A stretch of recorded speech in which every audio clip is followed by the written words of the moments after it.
자, 그러면 이제 오늘 수업에 들어가 보도록 하겠습니다. 오늘 우리가 하려고 하는 것은 JSP 내장객체라고 하는 제목을 해보려고 해요. 우리가 ASP 단넷을 공부할 때도 내장객체를 다뤘어요. 그때 우리가 다뤘던 내장객체가 어떤 게 있었죠? 작년에 다뤘죠, 우리가. 그죠? 작년에 다뤘던 내장객체. 그때 보면 리퀘스트, 리스판스, 그 다음에 뭐 세션, 애플리케이션, 쿠키 뭐 이런 것들을 다뤘어요. ASP.NET이 웹을 다루니까 또 JSP도 웹을 다루니까 이 내장객체가 별로 다를 리가 없어요. 똑같아요. 그래서 우리가 이 내장객체의 개념은 이미 우리가 한번 ASP.NET에서 다루었기 때문에 별 어려움 없이 다 개념을 이해할 수 있을 겁니다. 다만 프로그래밍 언어가 달라졌죠. 이전에는 우리가 그 ASP.NET이라는 걸 이용했고 프로그래밍 언어는 C샵을 이용했죠. 지금 우리가 JSP라는 걸 하고 있고 프로그래밍 언어로 자바를 이용하고 있어요.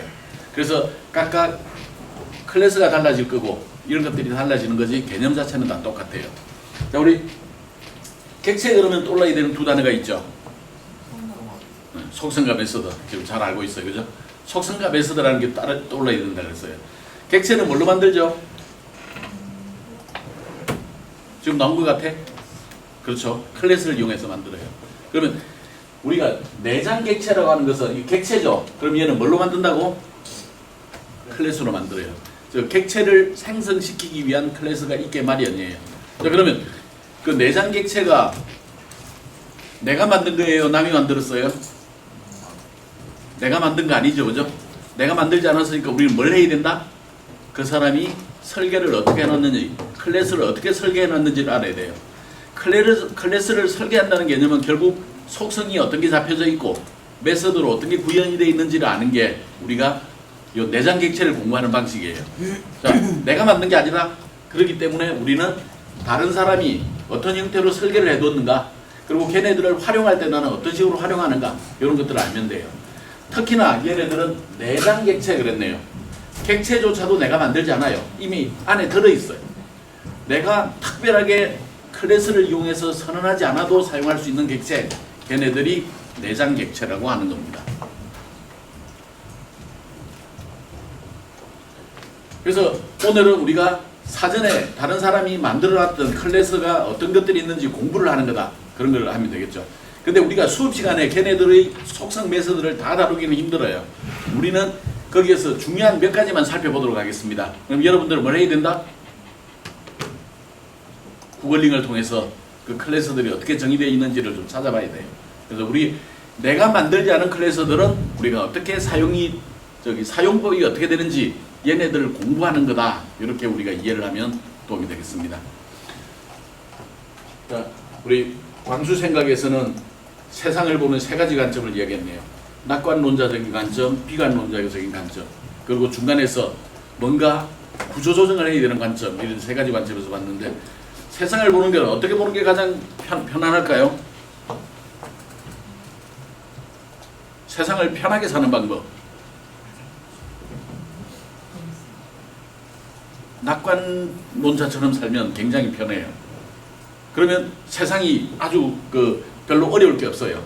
웬만큼 어려움들도 낙관적으로 보면 뭐 이런 정도의 어려움이 별거 아니지 이렇게 받아들일 수가 있는 거죠. 때로는 우리가 낙관론자적인 그런 관점으로 세상을 사는 것도 굉장히 도움이 됩니다. 비관론자적인 관점으로 세상을 보게 되면 너무 영세적으로만 빠지지 않는다면 오히려 이제 걔네들이 괜찮은 작용을 할 수가 있습니다. 절반밖에 안 남았네. 절반밖에 안 남았으면 어떻게 해야 돼요? 나머지 절반을 어떻게 채울까라는 그런 관점이 생길 수가 있는 거죠. 그래서 때로는 어쩌면은 문명의 발전들은 저는 비관론자들이 문명을 발전하는데 큰 기여를 했을 수도 있어요.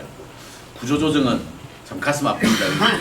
우리가 불필요한 부분을 없애내는 게 구조조정이라고 하는 건데 대체적으로 우리 기업이나 구조조정 그러면 가장 먼저 떠올리는 게 해고를 가장 먼저 떠올리죠. 그래서 사실 구조조정이라는 게 없는 세상이 가장 좋은데 요즘 들어서 느껴지는 세상은 구조조정이 앞으로 더욱더 많아질 수 있는 가능성이 더 커지고 있는 것 같아요. 그래서 좀 안타까움입니다. 내가 성장하던 시절에는 좀 팽창적인 그런 사회였어요. 인구도 계속해서 늘어나고 있고 우리나라 기술도 발전하고 있고 우리나라의 경제력도 좀 커지고 있고 그래서 어쩌면 우리 때는 좀 그 기회가 좀 많았을 수가 있는데 요즘은 차츰차츰 이 시장도 적어지고 세계적으로도 보면 이제 보호무역주의적인 그런 그 경향들도 좀 강해지고 이러다 보니까 약간 세계 경제가 전반적으로 좀 침체기에 있어요. 그나마 우리는 저기 유럽에 있는 스페인이나 그리스보다는 훨씬 나은 편이죠. 그쪽에는 거의 국가 부도 위기까지 내몰리고 있는 상황인데 우리는 그렇게까지 어렵지는 않아요. 그렇지만 우리나라도 만만치 않게 지금 경제가 어려워지고 있는 그런 상황입니다. 우리가 이럴 때 이겨내는 힘은 낙관론자적인 그런 개념 관점들이 오히려 도움이 될지도 모르겠어요. 그러니까 결국 우리가 누구나 행복을 추구하는데 그 행복이라고 하는 것은 내가 어떤 생각을 가지고 있느냐, 내가 어떤 노력을 하느냐에 달려 있다. 그런 생각을 하면서 우리 오늘 수업에 들어보기로 하죠. 오늘 우리 내장객체의 개요에 대해서 살펴보겠습니다. 이전에 ASP.NET을 할 때와는 달리 지금은 자바 같은 경우에는 상당히 많은 것들을 공개적으로 볼 수 있어요. ASP.NET에서 내장객체는 어떤 식으로 사용되는지 우리가 알 수가 없지만 JSP에는 내장객체가 이런 형태로 되어 있다는 것까지 우리는 알 수가 있어요. 그런 소스도 확인할 수가 있죠. 그래서 내장객체의 개요를 보도록 하겠고 거기에 존재하는 내장객체 중에서 Request, Response, Out, Session 그 밖의 내장객체의 애플리케이션이나 이런 것들을 이용해 보긴 하죠. 그리고 내장객체를 통해서 값을 주고받는 형태가 존재할 수 있는데 그 값을 주고받는 것은 우리는 속성이라고 그래요. 이때 속성은 이제 영어로 표현하면 애트리뷰트에 해당되는 속성입니다. 그래서 애트리뷰트 값을 설정을 해줄 수도 있고 거기에 있는 애트리뷰트 값들을 내가 읽어올 수도 있고 이런 형태로 우리가 이제 값을 처리해 줄 수 있어요. 자, 우리 전에 ASP.NET을 공부할 때 내가 get 방식으로 뭔가 값을 보내줬어요. get 방식으로 값을 보낸다는 거 어떻게 보내는 거죠? 주소에다가 물음표 붙여놓고 쿼리 스트링을 통해서 보내주는 방식이죠. 그러면 내가 거기에 get 방식으로 뭔가 값을 보내줬을 때 읽을 때 우리가 어떻게 읽었어요? 그 값을 찾아내는 방법. 내가 주소줄에다가 뭔가 값을 붙였어요. 우리 그 가장 대표적으로 많이 붙인 게 게시판에 글번호 넘버 붙였죠. 그 넘버를 읽어낼 때 어떻게 했어요? 그렇지. 한 사람 정도 더 나왔으면 좋겠어. 한 명 나왔어. 한 명 나왔어. 자, 요청을 영어로 리퀘스트 그리고 꺽쇠가루가 있었죠. 거기 안에다가 우리 따옴표 속에다가 넘버라고 넣어주면 됩니다. 자, 걔를 적어보자면 이런 스타일이죠.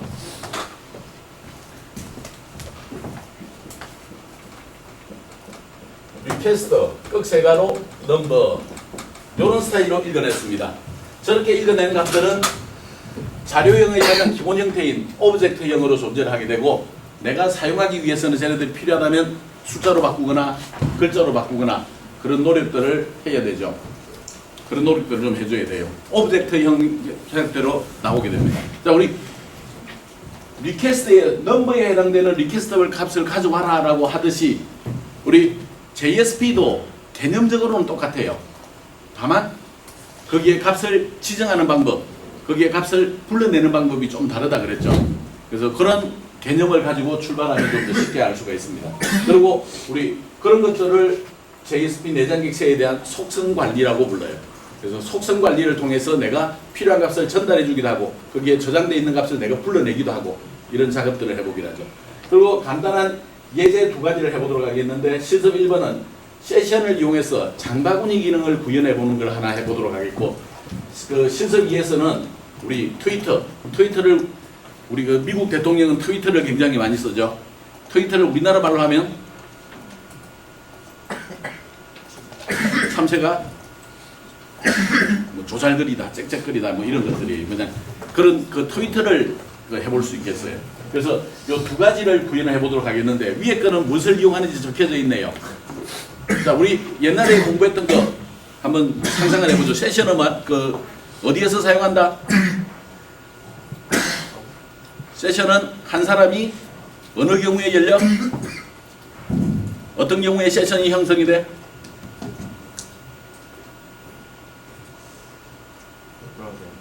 그렇지. 웹 브라우저를 딱 열어가지고 사이트에 접속하면 열리는 거죠. 어느 경우에 닫혀? 브라우저를 닫을 때 닫힌다 그랬어요. 즉 세션은 클라이언트별로 공유해야 되는 정보가 존재할 때 걔네들을 공유하는 용도로 사용이 되는 것이 그 세션입니다. 애플리케이션은 뭐라 그랬죠? 애플리케이션은 어느 시점에 만들어지고 어느 시점에 닫힌다?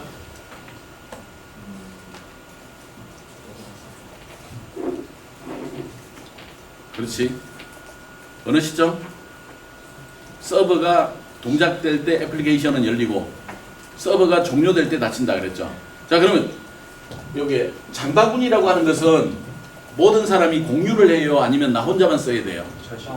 혼자만 써야 돼요. 그래서 장바구니를 만들 때는 세션을 이용해야 됩니다.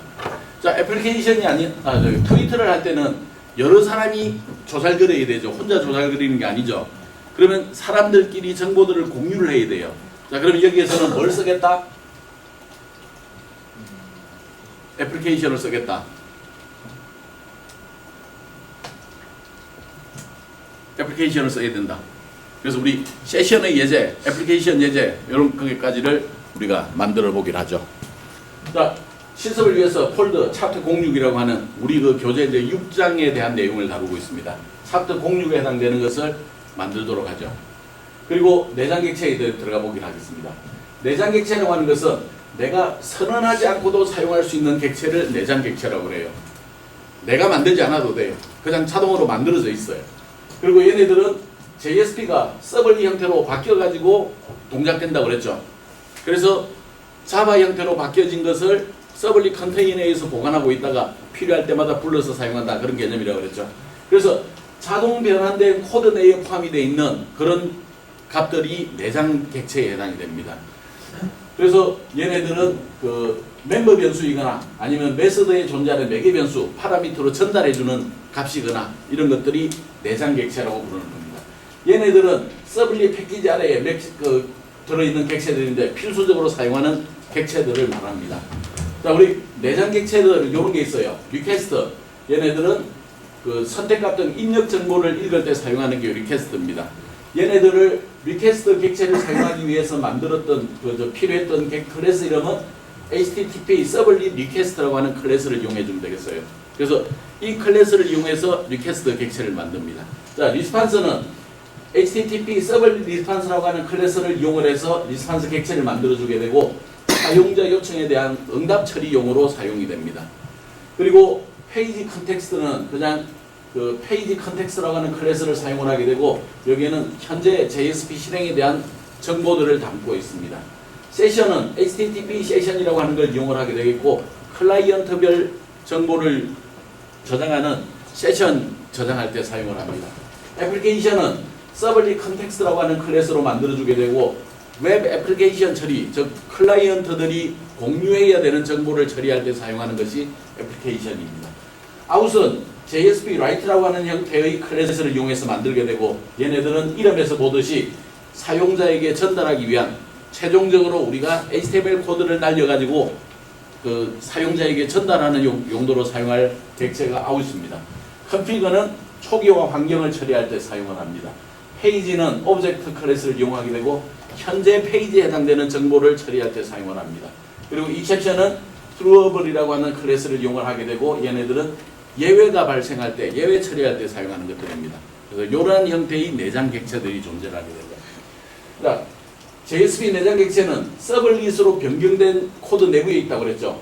그리고 이런 그 내장 객체는 서블릿으로 바뀌었을 때 메서드가 밑줄 JSP 서비스라고 하는 메서드에 들어있는 내용들입니다. 그래서 이 코드는 조금 이따 살펴보긴 하죠. 여기에는 매개 변수로 존재하는 리퀘스트, 리스판스, 그 다음에 멤버 변수로 존재하는 페이지, 컨텍스트, 세션, 애플리케이션, 페이지, 컨피그, 아웃 이런 것들이 있어요. 그리고 얘네들은 스크립트릿 안에서 동일한 이름의 변수를 선언하면 안 되게 되어 있습니다. 왜냐하면 우리가 그런 것들을 처리를 해놓으면 나중에 코드할 때 원래 내장 객체인지 얘가 이름을 바꾼 내장 객체인지 헷갈릴 수 있죠. 그래서 얘네들은 JSP에서 그런 이름을 사용해서는 안 됩니다. 자, 얘가 우리가 JSP로 만들어진 코드들을 서블릿으로 번역했을 때 나오는 예제입니다. 그 중에서 밑줄 JSP 서비스라고 하는 메서드죠. 우리가 JSP로 만들어진 대부분들은 이 내부로 이제 매핑이 되게 되어 있습니다. 여기서 봤더니 HTTP 서블릿 리퀘스트 클래스로 만든 리퀘스트, HTTP 서블릿 리스판스로 만든 리스판스로 가는 두 개의 내장 객체가 존재를 해요. 자, 쟤네들은 파라미터, 아규먼트 이렇게 부르기도 하죠. 그래서 인수로 전달되는 값들입니다. 그래서 리퀘스트, 리스판스가 있어요. 그리고 안쪽에 JSP 팩토리라는 것도 있고 페이지 컨텍스트, 세션, 컨피그, 아웃 페이지 이런 것도 있어요. 얘네들이 또한 내장 객체로 사용이 됩니다.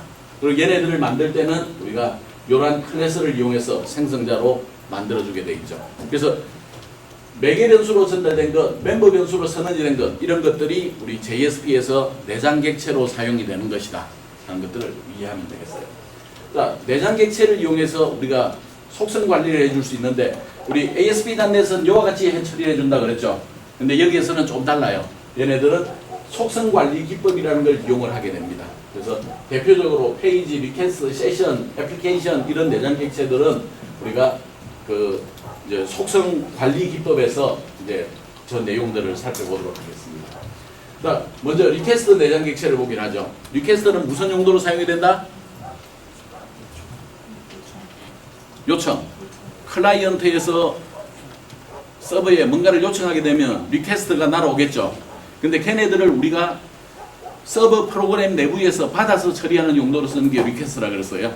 그래서 클래스 이름은 HTTP 서블릿 리퀘스트라고 했습니다. 정보 전달은 클라이언트에서 서버로, 엄밀하게 말하자면 HTML 폼에서 JSP로 값을 전달해주는 그런 것들이 리퀘스트에 담겨 있을 겁니다. 리퀘스트에는 주로 우리가 이제 사용할 때는 메서드를 이용하게 될 텐데 이와 같은 것들을 이용해서 우리 리퀘스트를 처리를 해주면 됩니다. 자, 위에서부터 하나 살펴보기로 하죠. get parameter names. 이름을 보니까 쫙 뭔가 나오죠. 파라미터는 뭐다? 내가 클라이언트에서 서버로 넘겨줄 때 넘겨주는 값들을 파라미터라고 그래요. names, 이름이죠. 파라미터의 이름을 가져오는 거예요. get. 그죠? 복수, s가 복수죠. 여러 개가 될 수 있겠죠. 그래서 파라미터로부터 넘어온 이름들이 뭐가 있는지 하는 것들을 알아내는 용도로 사용이 됩니다. 얘보다는 이제 밑에 걸 더 많이 쓸 거예요. get 파라미터. 그 다음에 괄호 속에 name인데요. 요 name은 위에 있는 걸 가지고 찾을 수 있는 값들이에요. 그러면 name에 해당되는 파라미터의 값을 가져와라 이런 용도예요. 그래서 우리 폼 태그에서 뭔가를 넘겨준다. 그럼 그 값을 읽어낼 때 우리 get 파라미터 메서드 이용하면 내가 그 원하는 값들을 읽어낼 수가 있어요. 그 다음에 get 파라미터 values의 name이라고 해놓으면 이름이 name이라고 하는 게 그 동일한 이름으로 갖는 게 여러 개가 있다. 예를 들면 우리가 단일 선택이 아니라 다중 선택에 해당될 경우 다중 선택에 해당되는 게 뭐가 있죠? 체크박스 같은 게 입력 요소로 체크박스 같은 걸 쓰게 되면 걔네들은 기본적으로 다중 선택이란 말이죠. 그러면 거기에 넘어온 값들이 한 개가 아니라 여러 개가 되는 거예요.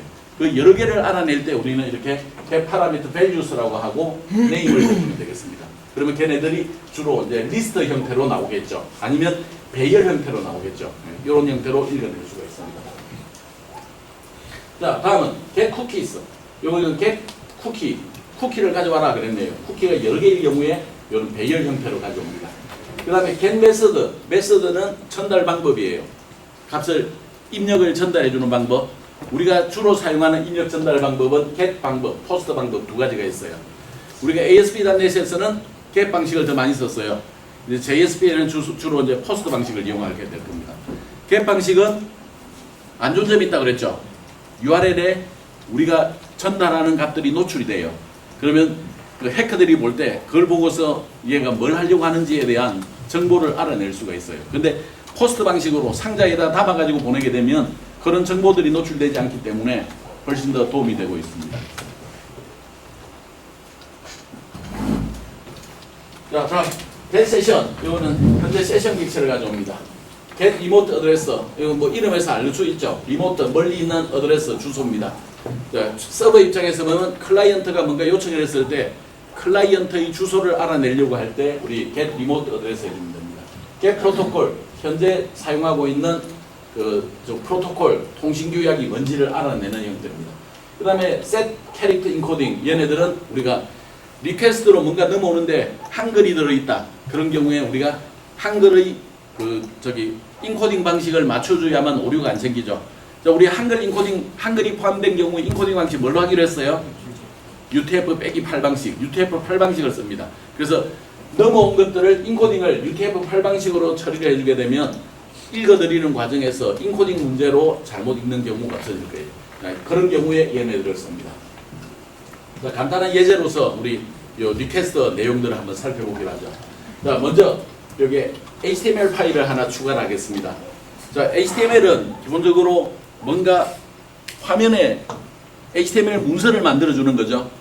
그래서 내가 뭔가 서브밋을 누르면 서버까지 이제 보내줄 수는 있어요. 그죠? 그러면 거기에 서버에서 JSP를 가동을 해서 뭔가 결과를 보내주면 되겠죠. 그래서 입력 요소는 순수하게 입력만 처리하고자 할 때는 이렇게 HTML을 사용하기도 합니다. 그래서 HTML 파일을 하나 추가하겠어요. 챕터 06에 request form.html을 추가하기로 하죠. 여기서 하려고 하는 것은 뒤에 그림을 먼저 보겠습니다. 자, 우리가 이런 형태의 폼을 만들겠어요. 그래서 이름 집어넣고 여기에 텍스트 박스가 들어있고 직업 넣고 여기에 드랍다운 리스트 형태로 선택을 할 수 있게 해주고 그 다음에 관심 분야에 뭔가를 체크박스를 이용해서 선택을 해주기로 하고 그 다음에 확인을 누르면 서버로 이동하게 되고 취소를 누르면 되돌아오는 그런 형태로 처리를 하기로 하겠습니다. 그래서 여기에 해당되는 것을 우리가 이제 파일로 만들려고 합니다. 자, 다시 돌아가기로 하죠. 리퀘스트 폼입니다. 리퀘스트 폼에서는 우리가 캐릭터 셋은 UTF-8 방식으로 해주고 타이틀은 리퀘스트 폼이라고 해줬네요. 자, 실제로 우리가 해야 되는 것은 이제 HTML을 정의를 하게 될 텐데 여기에 그냥 쿠키는 최근에는 잘 사용하지는 않는데 쿠키를 강제적으로 하나 넣기로 하죠. 여기에 테스트라고 하는 이름을 가진 쿠키를 만드는데 값은 OK.이라고 넣어두겠습니다. 그냥 강제적으로 쿠키를 하나 만들어 뒀습니다. 그렇게 하기 위해서 우리 스크립트를 이용을 해서 거기다가 넣어줬네요. 그래서 나중에 우리 프로그램에서 이 쿠키 값을 읽어내서 화면에 출력을 해보기로 하겠습니다. 그 다음에 이제 바디 태그에 들어갔습니다. 그리고 리퀘스트 테스트 폼에 들어갔고, 자, 이 폼이 입력 처리를 위한 태그죠. 입력 처리를 하는데 여기에 메서드는 우리가 포스트라고 해줬고, 그 다음에 여기에 서브밋이 이루어지게 되면 액션을 통해서 우리가 원하는 동작을 해야 되는데 액션에서는 request result.jsp라고 하는 JSP 파일을 호출하게 될 겁니다. 그럼 서브밋 버튼을 누르면 서버에 있는 request result.jsp라고 하는 파일이 이제 호출이 돼서 실행이 되면 될 겁니다. 자, 하는 일은 이제 테이블 태그를 이용해서 만들어줬네요. 테이블 태그에서 처음에는 tr 태그에 이름이 들어있고 여기에 인풋으로서 텍스트 박스, 타입 텍스트로 넣어두었습니다. 그 다음에 직업이라고 하는 게 들어있는데 직업은 우리가 드랍다운 리스트는 셀렉트 태그를 이용해주면 되죠. 셀렉트 태그를 해주고 안에 값은 무직부터 학생까지 4가지 종류를 나열을 해놓고 있네요. 그리고 무직을 셀렉티드 선택을 해놓은 형태로 만들었습니다. 관심 분야는 인풋에서 체크박스라고 하는 형태로 썼고 이름은 패브리스로 다 같을 수밖에 없죠. 다중 선택이기 때문에. 그래서 얘네들을 읽어낼 때는 아까 전에 우리 get parameter values라고 하는 그런 형태로 읽어줘야만 우리가 원하는 결과를 읽어낼 수가 있습니다. 그 다음에 인풋으로 서브밋 버튼이 있고 리셋 버튼이 있죠. 그리고 이제 닫아주면 끝납니다. 자, 폼은 이렇게 처리해주면 되겠어요. 자, 이때 보면 우리가 테이블에서 보면 요소들의 셀 스페이싱, 셀 패딩이라고 하는 값들이 있는데 셀 스페이싱과 셀 패딩은 이 그림을 통해서 이해할 수가 있겠네요. 테이블이 이와 같은 형태로 들어있을 때 셀 스페이싱은 셀과 셀 사이에 존재하는 이 여백을 셀 스페이싱이라고 부릅니다. 그 다음에 셀 패딩이라고 하는 것은 이 TD 태그, 네모 박스가 있는데 TD 태그의 텍스트 사이에 여기에 앞뒤로 존재하는 여백을 우리는 셀 패딩이라고 부릅니다. 그래서 우리 테이블 태그를 만들 때 셀 스페이싱, 셀 패딩이라고 하는 게 나오면 이 그림을 연상하면 이제 알 수가 있겠네요. 자, 다음은 request result.jsp 파일이 필요하겠네요. 이제 추가를 합니다. 그리고 캐릭터는 UTF-8 방식으로 쓰고, 자, 여기에 우리가 방금 했던 request에 딸린 메시지 하나 썼네요. 그죠? set character encoding, 인코딩 방식을, 입력의 인코딩 방식을 처리했고 UTF-8 방식으로 합니다. 입력을 보내줄 파일이 HTML 파일이죠. 거기에서 인코딩을 우리가 UTF-8 방식으로 해줬기 때문에 JSP도 넘어오는 자료를 UTF-8 방식으로 읽어주면 되겠죠. 그래서 일단 인코딩 방식을 처리를 해줬습니다. 그 다음에 타이틀 달아줬고 디버 태그가 나와 있네요.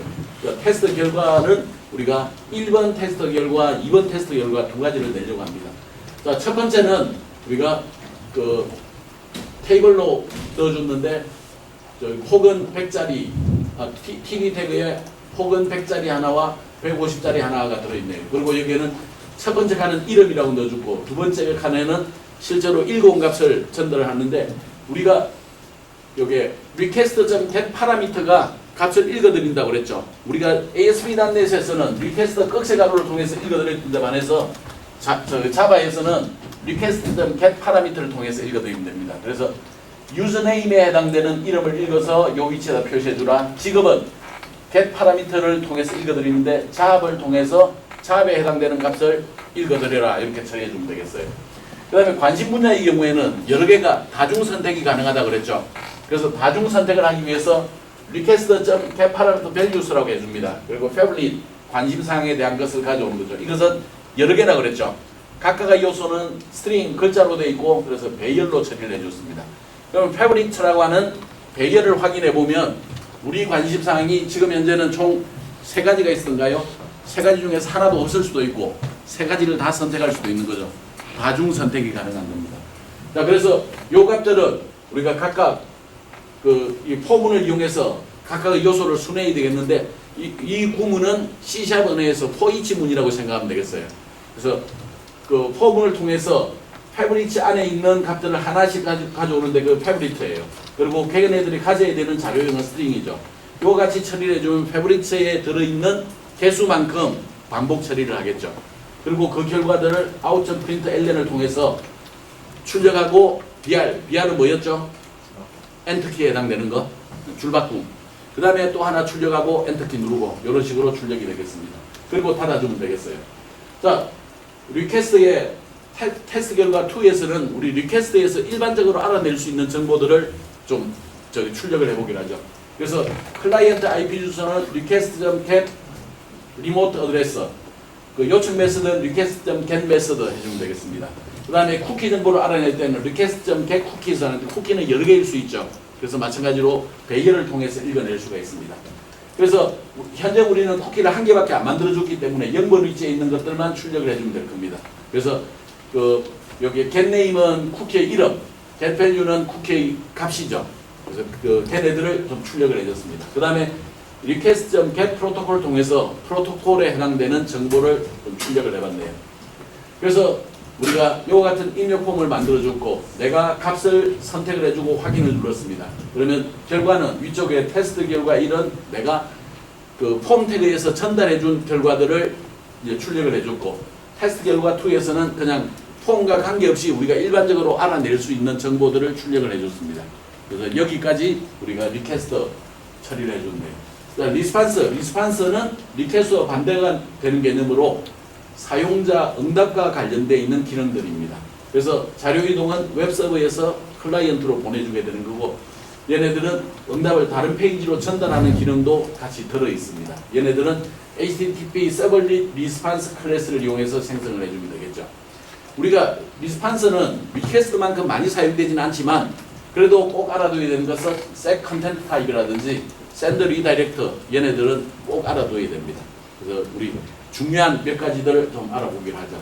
자, 리스판스 내장 객체에서는 주로 우리가 많이 쓸 게 set content type이고 이 타입을 넣어주는데 이 타입은 mime 타입으로 넣어줍니다. mime이라고 하는 것은 내가 전달해주는 자료가 무슨 형태의 자료다라는 것을 정의해 주는 거죠. 우리가 웹에서 가장 보편적으로 오는 자료가 무슨 자료이죠? HTML5 자료예요. 그죠? HTML5로 보내줄 때는 text/html이라고 해주면 됩니다. 만약에 내가 애플리케이션에서 워드 같은 걸 넘겨줄 때도 다른 형태로 워드를 지정을 해주면 돼요. 내가 필요하면 이미지를 보내줄 수도 있습니다. 이같이 mime 타입은 이제 우리가 좀 다음 페이지에서 mime 타입은 좀 살펴보도록 하죠. 그 다음에 set header 여기에는 그 네임 이름으로 밸류 값에 해당되는 헤드를 전달해주는 그런 용도입니다. set date header 이거는 날짜에 해당되는 헤드를 전달해주는 것. send error 얘는 오류를 세팅해주는 것. 그 다음에 send redirect 얘는 다른 페이지로 요청을 보내주는 역할을 합니다. 그래서 여기에서는 우리가 꼭 알아야 될 게 가장 첫 번째 있는 것과 가장 마지막에 있는 요 두 가지를 좀 알아두어야 됩니다.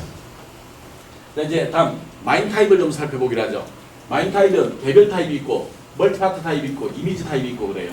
그래서 텍스트 플레인 요거는 그냥 평이한 그냥 그 HTML 문서가 아닌 일반 문서에 해당되는 겁니다. 텍스트 HTML은 우리가 그 HTML 형태로 응답을 보내주는 경우에요. 이미지 JPG, 이미지 PNG 등등도 있습니다. 그 다음에 뭐 애플리케이션 이렇게 해가지고 여기에 다른 것들로 넣어줄 수도 있고 비디오도 보내줄 수 있습니다. 내가 폼으로 만들어진 데이터는 멀티파트 / 폼 데이터라는 형태로 전달해 줄 수도 있고, 그 다음에 이미지의 경우에는 요거는 좀 겹치네요.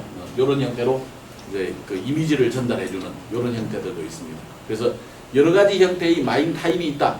그리고 우리가 가장 널리 사용하는 마인 타입은 텍스트 / HTML이다. 이렇게 이해하면 되겠네요.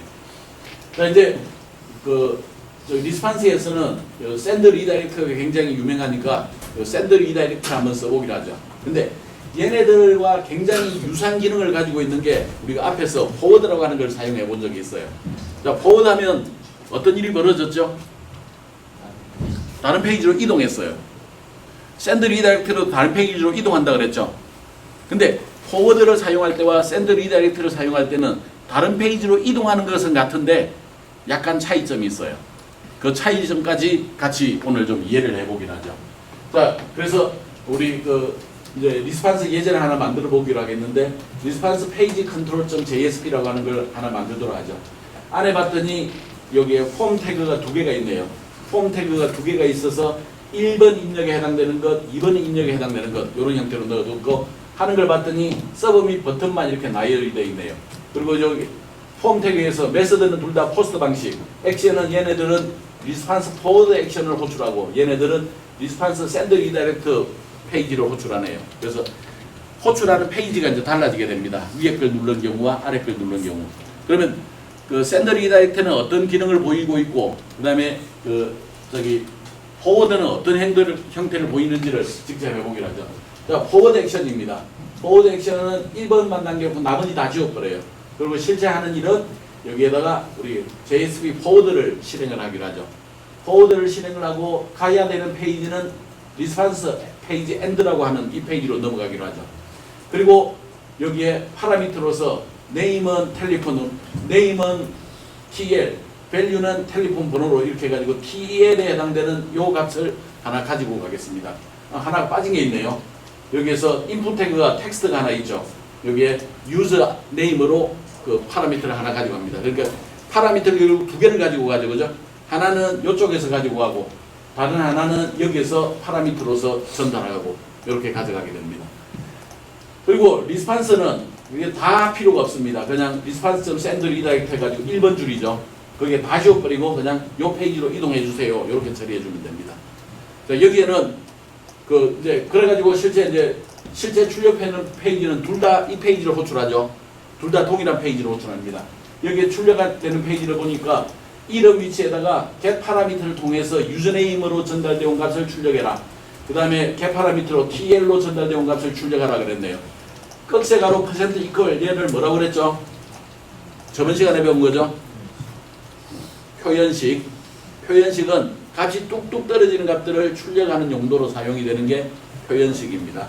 그래서 표현식으로 전달되어 온 유저네임, 텔레폰 요 두 가지 값을 출력하게 만들어 뒀네요.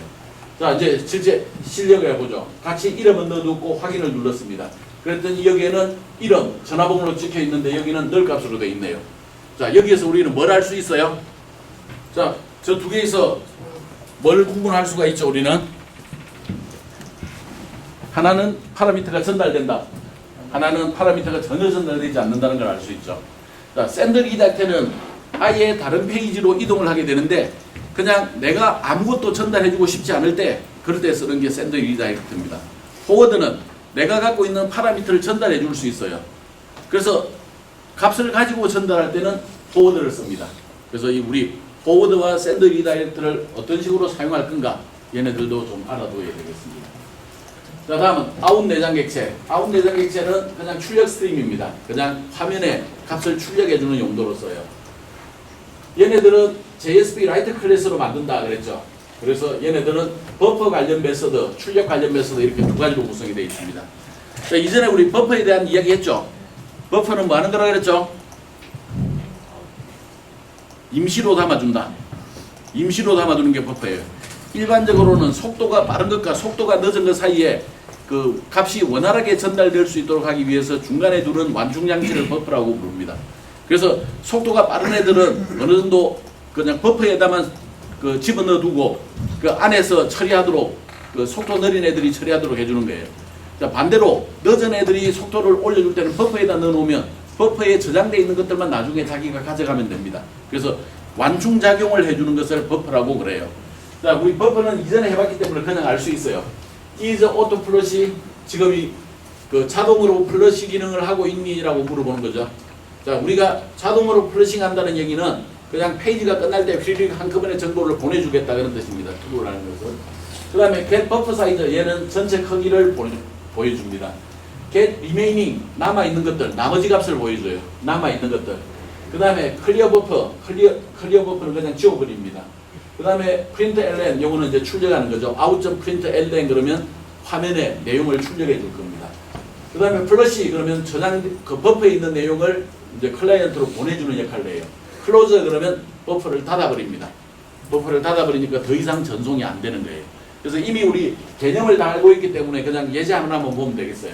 그래서 그 out 객체를 한번 사용해 보기로 하죠. 그래서 여기에는 기본적으로 우리가 여기 설정된 버퍼 크기는 out.get buffer size라고 해주면 되겠습니다. 그 다음에 남아있는 버퍼 크기는 out.get remaining 해주면 됩니다. 그 다음에 out.flush 그러면 이 두 가지 결과들이 클라이언트 화면에 나타나겠죠. 자, 세 번째는 그 플러시 후에 남아있는 버퍼 크기는 그 get remaining을 한 번 더 호출하면 됩니다. 플러싱을 했기 때문에 여기에는 크기가 좀 줄어들었겠죠. 근데 out.clear buffer 해버렸네요. 그래서 위에 있던 3번은 없어졌어요. 자, 4번 위치에서 이제 클리어하고 나서 남아있는 걸 보면 요거보다는 좀 커진 상태로 남아있겠죠. 그 다음에 out.close 그러면 이제 닫아버렸어요. 그 다음에 close 남아있는 get remaining 한 번 더 하더라도 요 5번 영역은 찍힐 수가 없죠. 왜? 버퍼를 닫아버렸기 때문에. 그래서 우리가 버퍼와 관련되어 있는 내용들은 저와 같이 우리가 살펴보면 되겠습니다. 자, 여기 제목이 잘못됐네. 그래서 실제 해보면 1번, 2번, 4번만 나오고 3번은 출력이 안 되고 5번도 출력이 안 되는 걸 볼 수 있을 겁니다. 자, 세션 내장 객체. 세션 내장 객체는 기본적으로 우리가 사용하는 게 그 HTTP 프로토콜이 비연결형이기 때문에 사용합니다. 내가 뭔가 페이지에 요청하면 연결했다가 그 정보를 가져오고 그 다음에 일단 연결을 끊어버려요. 그래서 거기에 가지고 있던 정보들을 다음 페이지에서 이용하려고 하면 연속적으로 되질 않아요. 그래서 그런 것들을 처리하기 위해서 우리가 필요로 하는데 그때는 이제 쿠키를 사용하거나 세션을 사용하거나 그래요. 근데 쿠키보다는 최근에 들어서는 세션을 많이 사용하는 형태로 바뀌어가고 있습니다. 세션은 HTTP 세션이라고 하는 인터페이스를 이용해서 생성하게 되고 얘네들은 사용자별로 만들어지게 되어 있습니다. 그 다음에 원래 ASP.NET에서는 그냥 세션이 닫히는 순간 없어지는데 얘네들은 일정 시간 유지가 되고 난 뒤에 소멸이 됩니다. 그 다음에 얘네들은 set attribute라고 하는 메서드를 이용해서 값을 저장할 수 있고 얘네들을 이제 불러들일 때는 어떻게 하면 될까요? 저장하는 게 set attribute면 거기 저장된 값을 불러들일 때는 set을 뭘로 바꾸면 돼? get attribute 해주면 됩니다. 그래서 get attribute로 언제든지 불러낼 수가 있어요. 세션이 사용이 되는 것은 사용자 인정, 쇼핑몰 장바구니, 페이지 이동해서 동선이라든지 트래킹이라든지 이런 것들을 분석해야 될 필요가 있을 때는 세션을 이용해서 값들을 저장을 해주면 되겠습니다. 자, 세션 내장 객체의 중요한 메서드입니다. get id. 자바는 여러분들이 안드로이드에서도 경험을 해봤겠지만 무조건 id를 하나 붙여놓고 시작해요. 그죠? 그 id 값을 읽어낼 때 get id를 사용을 합니다. 그 다음에 get creating time, 생성 시간이에요. get last access time, 마지막으로 접속한 시간. 그 다음에 max inactive interval, 이거는 지금까지 언제까지 유지하고 있는가 이런 것들을 지정할 때 써요. 요거는 설정할 때, 유지 시간을 설정할 때 써요. 그 다음에 얘네들은 invalidate는 현재 세션을 종료하고 새롭게 만들어줄 때 씁니다. get attribute 값을 읽어낼 때 써요. attr에 들어있는 값을 읽어낼 때. 그 다음에 set attribute는 name에 해당되는 attribute 값을 읽어낼 때, set은 설정할 때, get은 읽어낼 때 사용을 하게 됩니다. 이런 형태로 우리가 세션 객체를 이용할 수가 있습니다. 자, 간단한 세션 예제를 하나 보기로 하죠. 여기에서는 그 세션 예제는 그 세션이 기본적으로 실행이 끝난 후에도 일정 시간 유지된다 그랬죠. 만약에 처음에 작업을 했을 때 내가 제대로 된 결과를 보지 못했다면 여기 요 페이지가 뒤로 넘어갔어요. 16번 줄 여부를 주석 해제한 다음에 한번 실행하고 그 하면은 요게 이제 세션을 없애주는 거죠. 초기화해주는 그런 개념이 되겠습니다. 만약에 뒤에 게 계속 처음 화면이 안 나온다면 잠시 얘를 해제했다가 실행을 해주면 되겠습니다. 자, 세션 is new 그러면 세션이 그 여기에 있다는 값이 있다는 거에 없다는 것이에요. is new라고 하는 게 true라는 것은 새롭게 설정이 된 것을 말하죠, 그죠? 그래서 새롭게 설정이 됐으면 프린터 ln을 이용해서 이제 세션이 해제되어 다시 설정합니다라고 하는 메시지를 출력하도록 하죠. 그 다음에 세션에다가 값을 저장을 하겠습니다. 로그인이라고 하는 세션 변수에다가 홍길동이라고 하는 이름을 넣어주기로 하죠. 그럼 나중에 get attribute에서 여기 로그인을 뽑아내라 그러면 무슨 값이 나와요? 홍길동이 나오겠죠, 그죠? 그렇게 찾아낼 겁니다. 그래서 그 여기에는 이제 저기 세션 get attribute로 로그인 님 환영합니다. 그러면 홍길동님 환영합니다가 나올 거예요. 그 다음에 세션의 get id 출력을 해보고 현재 세션 유지 기간이 얼마인지 그 값을 좀 출력을 해보기로 하고 그렇게 처리해보기로 하죠. 그러면 여기 세션이 얼마만큼 유지되는지를 볼 수가 있을 거예요. 자, 그래서 여기에 처음에 딱 접속하면 세션이 해제되어 다시 설정합니다. 확인 딱 누르는 순간 이렇게 나올 거예요. 홍길동님 환영합니다. 그리고 세션 아이디가 이렇게 나오는데 이거는 그때그때 동일한 값이 나오지 않죠. 의미 없는, 우리가 봤을 때는 의미 없는 이런 값들이 나올 거예요. 세션 유지 기간은 1800초 동안 유지된다 그랬는데 1800초면 30분 유지되는 거예요. 세션이. 그래서 이런 시간 동안 세션이 유지된다라는 것을 이제 볼 수가 있는 거예요. 그 밖에 내장액적으로 컴피그가 있는데 얘네들은 그렇게 많이 안 써요. 그래서 주로 이제 그 web.xml에 설정되어 있는 초기화 파라미터들을 참조하기 위한 용도로 쓰는데 얘네들은 우리가 거의 쓰지 않습니다. 그래서 요런 게 있더라 정도만 이해하고 넘어가죠. 애플리케이션 내장객체, 요거는 그 전체를 그 웹 애플리케이션 전체를 관리하는 객체입니다. 여기서는 공유하려고 하는 정보를 이용을 하게 되고 얘네들은 서블릿 컨텍스트라고 하는 인터페이스 이용해서 생성합니다. 그래서 저기 얘네들은 톰캣이 시작과 동시에 만들어지고 종료와 동시에 없어지는 동일한 라이프 사이클을 가지고 있다. 그렇게 이야기를 하게 되네요. 그래서 얘네들은 이제 여러 클라이언트들이 서로 공유해야 되는 정보를 활용할 때 사용을 하고 있습니다. 자, 그 다음에 이제 애플리케이션의 서버 정보, 뭐 get server info라고 하는 것들이 있는데 이거는 컨테이너의 이름 버전을 가져옵니다. 메이저 버전, 마이너 버전, 여기는 API의 그 버전 정보를 제공을 해주게 됩니다. 뭐 get mime type 그러면 내가 사용하고 있는 mime type을 가져오는 것, 그 다음에 경로해주고 get resource 그러면 여기에 그 걔네들을 URL 객체로 바꿔줍니다. 그 다음에 여기에 뭐 저기 이런 것들도 뭐 추가적으로 있다. 이런 정도만 얘기하고 넘어가긴 하죠. 그 다음에 로그와 관련돼서 로그 메시지 그러면 우리가 저 서버에다가 로그를 남겨줍니다. 그럼 나중에 로그를 확인해 보면 무슨 일이 있었는지를 우리가 확인할 수가 있죠. 만약에 예외까지 포함을 하려면 로그 메시지 그리고 익셉션 정보 이렇게까지 포함을 할 수가 있습니다. 그다음에 속성과 관련해서 get attribute 해주면 내가 속성 값들을 읽어낼 수가 있어요. 그 다음에 get attribute named 그러면 현재 객체에 설정되어 있는 attribute에 어떤 게 있는지 이런 정보들을 알아낼 수가 있습니다. 그 다음에 set attribute는 이름, 값 주었을 때 그 attribute 값들을 지정해 줄 수 있어요. remove attribute 그러면 이 속성 값을 전부 지워주는 그런 형태로 사용을 합니다. 자, 애플리케이션 내장 객체 활용하는 거 잠깐 하나 보기로 하죠. 애플리케이션 테스트라고 했고 서버 정보, get server info 줬네요. 그 다음에 그 API 정보, get made 버전, get minor 버전 이런 두 가지 정보를 출력해 줬습니다. 그 다음에 여기에 get real path, 얘가 들어있는 진짜 그 real path가 뭐냐라는 것을 알아내는데 주로 얘네들은 어떤 데 사용한다고 그랬어요? 내가 파일을 저장한다든지 이런 경우에는 저기 리얼 패스를 알아야 된다고 그랬죠. 그런 경우에 쟤네들을 이용하게 됩니다. 그 다음에 뭐 애트리뷰트 애플리케이션을 이용해서 유저네임을 홍길동 저장하고 걔네들을 뭐 이렇게 로그를 남겨줄 수도 있고 그 다음에 뭐 카운트 값을 넣어줄 수도 있고 이렇게 이제 알아낼 수가 있어요. 그리고 애플리케이션 리절트 페이지에서 그런 정보들을 그 유저네임에 해당되는 정보, 카운트에 해당되는 정보, 카운트에다가 하나 추가해가지고 증가시켜주는 정보 얘네들을 처리해주는 것을 우리가 구해낼 수가 있었거든요. 그래서 실제 확인하기라고 여기에 지금 현재 우리가 톰캣 버전에 대한 정보, 그 다음에 뭐 버전 정보가 나와 있고, 그 다음에 실제 경로들도 여기 우리가 알 수가 있죠.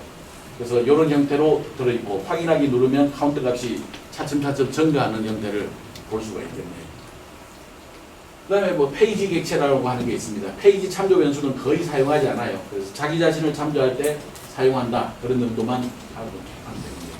그 다음에 페이지 컨텍스트는 내장 객체에 대해서 프로그램적으로 접근하는 방법인데 얘네들도 뭐 그렇게 많이 사용하지는 않습니다. 자, 페이지 컨텍스트에서는 그 중요한 것들이 그 뭐 get page, get request, get 뭐 response 등등 해가지고 그 객체 정보를 알아내는 그런 용도로 사용이 됩니다. 근데 이것들은 많이 사용하지 않기 때문에 그냥 이런 정도만 얘기하기로 하죠.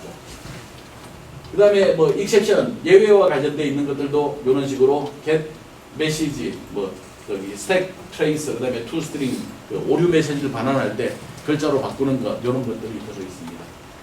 일단 여기까지 여러분들이 좀 실습을 하고 아마 여러분들이 코드를 다 만들어 봤으면 마찬가지로 1시간 안쪽으로 충분히 가능하겠죠. 지금까지는 우리가 내장 객체에 대해서 가장 기초적인 내용들을 살펴봤어요.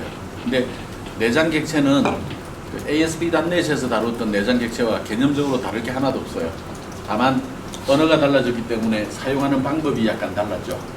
그래서 그 방법만 좀 익히면 되는 거고 좀 더 자세한 것은 여러분들이 이제 구글링을 통해서 찾아보면은 훨씬 더 잘 알 수가 있을 거예요. 이제는 그런 내장 객체가 존재할 때 우리는 내장 객체에 대해서 뭔가 값을 전달해주고 그 다음에 전달된 값을 읽어드리고 이런 일들을 필요로 합니다. 그런 과정들을 우리는 내장 객체의 속성 관리라고 그래요. 이때 이야기하는 속성은 영어로 표시하면 attribute에 해당이 돼요. property가 아닌 attribute. attribute 형태의 값들을 지정하는데 attribute는 우리가 태그 내부에 속성 이퀄 값 형태로 존재하는 것들을 attribute라고 한다 그랬어요. 그래서 우리가 어떤 특정한 객체에 속해 있는 값들을 지정할 때 태그에 꺽쇠 가로 속에 부등호 가로 속에 존재하는 형태로 설정한다. 그래서 attribute라고 하는 얘기를 씁니다. 그래서 JSP는 HTTP 프로토콜을 이용해서 웹 환경에서 구동이 되는 거고 HTTP는 비연결형이라고 그랬죠. 비연결형이라고 하면 하나의 페이지를 볼 때 줄을 보여주고 페이지 작업이 끝나게 되면 연결이 끊어지는 거예요. 그래서 내가 또 다른 걸 요청하면 새로운 연결을 만들게 됩니다. 이와 같이 필요할 때마다 연결을 하고 불필요하면 연결을 끊어주고 하는 것들을 우리는 비연결형이라고 부른다 그랬네요. 그래서 비연결형으로 하기 때문에 우리는 그런 것들의 내용들이 공유가 되어야 되는 내용을 처리하는 데 있어서는 뭔가 다른 장치를 이용해야 돼요. 예를 든다면 게시판에 글을 작성할 경우 글의 내용은 다른 JSP에서 데이터베이스에 처리를 하게 됩니다. 그러면 거기에 작업한 내용들이 전달이 돼줘야 되겠죠. 이런 작업을 할 때 우리는 이런 내장 객체의 속성을 이용할 수가 있습니다. 또는 쇼핑몰에서 여러 상품 페이지에서 장바구니에다 물건을 담아두고 한꺼번에 구매하고자 합니다. 그럴 때 우리 장바구니라는 곳에 장바구니 추가를 하면 되죠. 이와 같이 장바구니를 추가를 했을 때 나중에 한꺼번에 여러 개의 장바구니 내용을 확인을 해야 될 때가 있어요. 그래서 이런 것들을 처리하는 데 있어서는 기본적으로 우리가 기존의 방식으로는 안 돼요. 그래서 페이지라든지 리퀘스트, 세션, 애플리케이션 이런 내장 객체를 이용해서 내가 필요로 하는 값들을 저장을 해두고 필요로 할 때 내가 불러들여서 사용할 수가 있어요. 이번에는 우리 내장 객체의 속성 관리라는 걸 통해서 우리가 값을 저장하는 방법, 그 다음에 저장된 값을 가져오는 방법, 이 두 가지를 좀 보기로 하죠. 그리고 이러한 속성 관리 기법들은 우리가 컨테이너 기반 프로그램에서는 굉장히 중요한 역할을 합니다. 내가 필요한 값들을 저장해 놓고 필요한 위치에서 내가 불러 쓸 수 있는 그런 형태예요. 이 중에서 우리가 어떤 걸 많이 쓸까요? 많이 쓸 것 같이 생긴 것. 여기 중에서 요런 내장 객체 중에서 어떤 것들 많이 써? 리퀘스트 많이 쓸 거예요, 그죠? 그 다음에 세션 많이 쓸 거고, 애플리케이션 많이, 애플리케이션은 그렇게 많이 쓰진 않아요. 우리는 주로 세션을 많이 이용을 하게 될 겁니다. 그래서 저런 값들을 거기에다가 값을 저장하는 방법, 그 다음에 거기에 저장된 값을 읽어내는 방법, 이런 정보들이 우리에게 이제 필요하게 됩니다. 자, 내장 객체에서 속성 관리할 때는 클라이언트와 서버 사이에서 뭔가가 움직여야 되겠죠. 그래서 이 중간에 서버 내부에 존재하는 것들을 내장 객체라고 그랬습니다. 그러면 우리가 유저 입장에서 유저 2가 있다고 가정을 하고 이제 유저 1도 접속하고 유저 2도 접속하고 이런 형태로 가정을 해보죠. 유저 1은 리퀘스트를 통해서 페이지 1번에서 페이지 2번으로 이동하고 페이지 2번에서 페이지 3번으로 이동하고 이런 형태로 동작했다고 가정을 하겠습니다. 그럴 때 우리가 페이지 단위에서 동작이 되는 것들은 리퀘스트라고 하는 객체예요.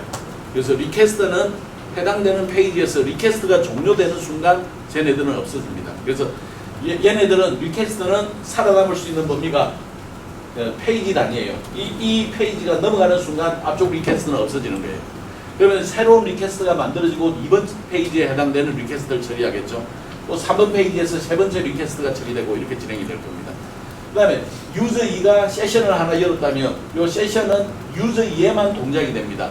그러다가 브라우저를 종료하는 순간 우리는 세션이 기본적으로 끊어지게 되는데 우리는 세션 지속 시간이라는 게 있었죠. 아까 전에 우리가 기본값은 1800초라고 그랬습니다. 30분. 30분 동안은 그 세션이 열려져 있어요. 그러다가 30분이 지나고 나면 세션은 이제 닫히게 되는 겁니다. 거기 위해서 유저 1, 2 모두가 애플리케이션 내장 객체를 사용할 수 있는데 이 내장 객체는 서버가 시작되는 순간 열리고 톰캣 서버가 종료되는 순간 닫힙니다. 그래서 여기 애플리케이션에 저장되어 있는 것은 유저 1번도 접속해서 가져올 수 있고 유저 2번도 접속해서 가져올 수 있어요. 당연히 1번 페이지에서도 세션 가져올 수 있고 2번 페이지에도 세션 가져올 수 있고 3번에서도 세션 가져올 수 있어요. 당연하게 1번 페이지에서 애플리케이션도 가져올 수 있습니다. 다만 지금 현재 유저 1번이 페이지 1에 접속했다면 세션에는 접근하지 못하겠죠. 유저 1로서는 그냥 유저 2만 해당되는 세션에 접근할 수가 있습니다. 그래서 우리가 이 내장 객체들의 수명 주기를 알아야만 내가 어떤 경우에 어떤 내장 객체를 사용할 건가라는 것을 결정을 해줄 수가 있어요. 자, 이제 우리 이런 것들을 우리는 두 가지 형태, 장바구니라는 것과 그 다음에 우리 트위터를 이용해서 처리할 때 우리 애플리케이션 세션을 이용해서 이제 조치를 취해 볼 거예요. 자, 중요한 내장 객체는 속성 값을 전달해주는 중요한 내장 객체는 리퀘스트, 세션, 애플리케이션 이런 세 가지가 있다고 그랬어요. 리퀘스트는 해당 페이지를 요청하는 시점에 생성되고 해당 페이지 로딩이 완료가 되면 기본적으로 소멸이 됩니다. 그리고 세션이라고 하는 것은 특정한 파일을 요청하는 시점, 즉 사용자가 최초로 접속하는 시점에 세션이 열리게 됩니다. 그리고 웹브라우저가 종료되고 난 이후에 일정 시점이 지나면 기본적으로 이제 세션은 닫히게 되어 있습니다. 애플리케이션은 웹 애플리케이션이 시작할 때 열리게 되고 웹 애플리케이션을 종료할 때 닫히게 됩니다. 달리 말하면 웹 서버가 동작되는 순간 애플리케이션은 열리고 웹 서버를 중지하는 순간 애플리케이션은 닫힌다. 그렇게 이야기할 수 있겠네요. 기본적으로 우리 속성 관리하는 기법은 어떤 내장 객체를 쓰든지 간에 거의 같다고 보면 되겠어요. 그래서 거의 우리가 리퀘스트, 세션, 애플리케이션을 이용한 이제 속성 관리 기법은 기본적으로 같은데 저장할 때는 set attribute라고 하는 메소드를 쓰고 속성을 확인할 때는 get attribute를 쓰면 되겠어요. 그리고 저장할 때는 이름이 있고 값이 있어야 되겠죠. 그래서 이름과 값을 넣어주게 되고 불러드릴 때는 이름만 있으면 됩니다. 자, 우리 어떤 메소드는 특정한 객체에 속해야 하죠. 그러면 session.setAttribute, session.getAttribute 이렇게 쓰면 된다는 얘기입니다. application.setAttribute, application.getAttribute 이렇게 사용해주면 된다는 뜻이에요. 마찬가지로 request도 request.setAttribute, request.getAttribute 이렇게 사용해주면 된다는 뜻입니다. 그래서 하는 방법은 기본적으로 같아요. 그리고 마지막에 getAttribute를 통해서 리턴해주는 것은 오브젝트형입니다. 자, 오브젝트형은 우리가 숫자로 넘어온 것처럼 보이는데 숫자는 아니죠. 오브젝트형은 가변이다, 참조형이다? 참조형. 네, 그렇죠. 오브젝트형은 참조형이에요. 그래서 그냥 그대로 계산을 해야 된다면 연산이 안 돼요. 그런 경우에는 형 변환을 통해서 내가 원하는 형으로 바꾸어서 사용을 해줘야만 정확하게 사용할 수가 있습니다. 우리 예를 들어서 페이지 단위로 뭔가를 하고 싶다. 또는 이거는 동일 세션의 다른 페이지에서 확인하려고 그랬네요.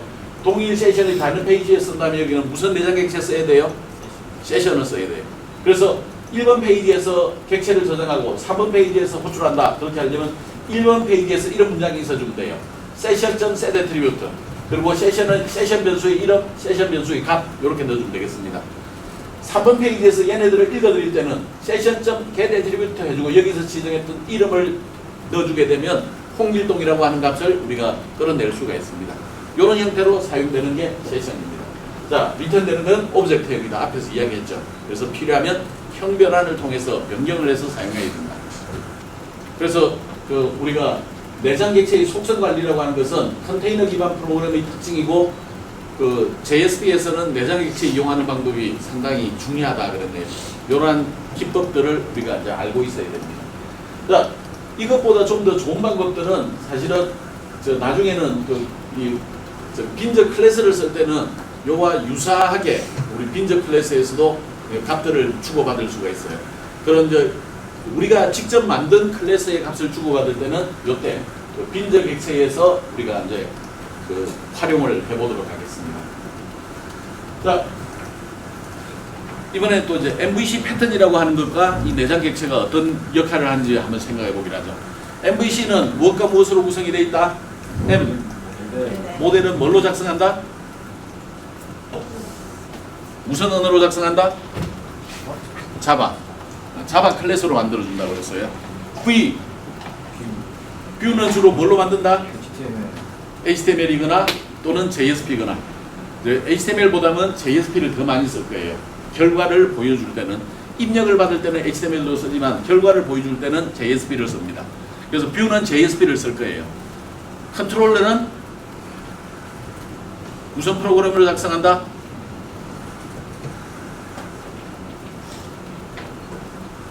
이전에는 서블릿을 쓴다고 그랬어요. 이전에는.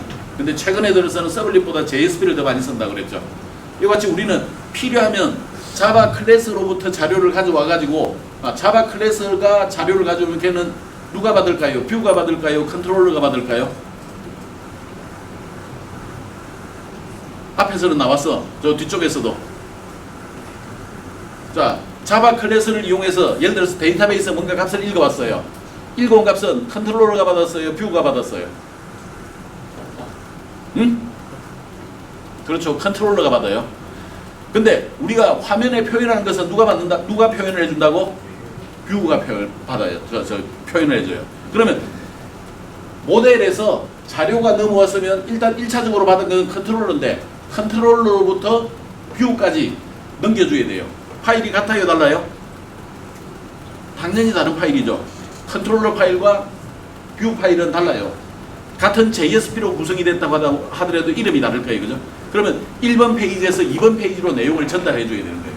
그런 경우에 우리 이런 내장 객체를 이용하면 효과적으로 사용할 수 있어요.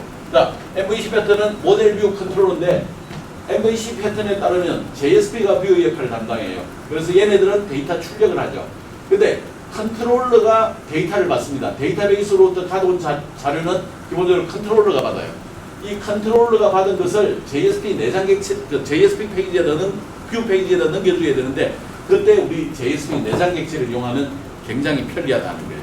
그래서 예를 들면 컨트롤러에서 처리한 데이터를 request.setAttribute 이렇게 지정하면 돼요. 그냥 순간적으로 넘겨줘야 된다면. 그러면 JSP에서는 request.getAttribute 해가지고 정보를 받아내면 되겠죠. 이와 같이 정보를 받는 형태로 사용을 하게 됩니다. 그래서 리퀘스트 이용해서 정보를 주고받을 수도 있어요. 우리가 여러 페이지에서 공유해야 된다면 세션을 이용하면 된다는 거예요. 좀 더 효과적으로 구성하는 방법은 나중에 유저링, get property 얘네들을 사용할 겁니다. 요거는 우리가 자바 클래스를 이용할 때 우리가 따져보긴 하죠. 자, 그렇게 하기 위해서는 우리가 앞서 배웠던 클래스 정의를 굉장히 잘해야 돼요. 우리 클래스 정의할 때 1학기 때 ASP 단대 할 때 DO 클래스, DAO 클래스 이런 것들 들어본 적 있죠? 자, DO 클래스 뭐 하는 거였죠? 무엇의 줄임말? 데이터 오브젝트. 데이터를 주고받는 형식. DAO 클래스는 데이터 액세스 오브젝트. 그래서 얘네들은 정말 데이터베이스에 값을 집어넣거나 데이터베이스로부터 값을 가져오거나, 이때 중요한 것은 DO 클래스와 우리가 값을 주고받을 뷰하고 매칭이 잘 돼야 돼요. 자, 이제 우리 이제 좀 응용 실습을 통해서 이제 세션, 그다음에 그 애플리케이션 쓰는 것, 그리고 거기에 속성 관리를 통해서 우리가 값을 그 저장하고 읽어내는 것, 이런 것들을 좀 알아보기로 합니다. 자, 첫 번째 실습은 장바구니를 구현해보고자 합니다. 쇼핑몰 사이트에서는 장바구니 기능을 굉장히 많이 구현을 하고 있는데, 여기에는 속성 관리를 이용하면 굉장히 효과적으로 하는데, 특히 그 중에서도 이 세션에 해당되는 속성 관리를 통해서 장바구니를 구현해 볼 수가 있습니다. 자, 쇼핑몰의 흐름은 사용자가 일단 로그인을 하지 않아도 기본적으로는 가능한 내용이 되겠습니다만, 일단 로그인 한다고 가정을 하죠. 사용자가 로그인하게 되면 페이지를 이동해서 원하는 상품만큼을 선택을 하게 될 겁니다. 일반적으로 디스플레이 화면이 되겠죠. 보통은 우리가 웹 앨범이 이런 형태로 가로 방향으로 쭉 배열되어 있는 거고, 그 중에서 내가 뭔가를 선택을 하게 되겠죠. 그래서 상품을 선택할 수 있는 페이지들이 있는데, 일반적으로는 상품을 선택할 수 있는 페이지는 여러 개예요. 여러 개에서 내가 상품들을 선택을 해줄 수가 있죠. 그 다음에 장바구니는 중간중간 확인할 수도 있지만, 일반적으로는 주문하기 직전에 장바구니에 담긴 걸 최종적으로 점검을 하죠. 그 다음에 내가 주문하려고 하는 게 맞았다, 떨어졌다, 그러면 그때는 주문이라고 하는 명령을 내려주면 될 겁니다. 그래서 이 주문 버튼을 누르게 되면 이제 실행이 되는 거예요. 자, 그러면 이제 우리는 이번 예제에서는 어떻게 할 거냐? 로그인 페이지 하나 구성하겠습니다. 근데 우리가 아직은 데이터베이스 사용을 하지 않기 때문에 그냥 사람 이름만 입력하면 로그인이 됐다고 가정하기로 하죠.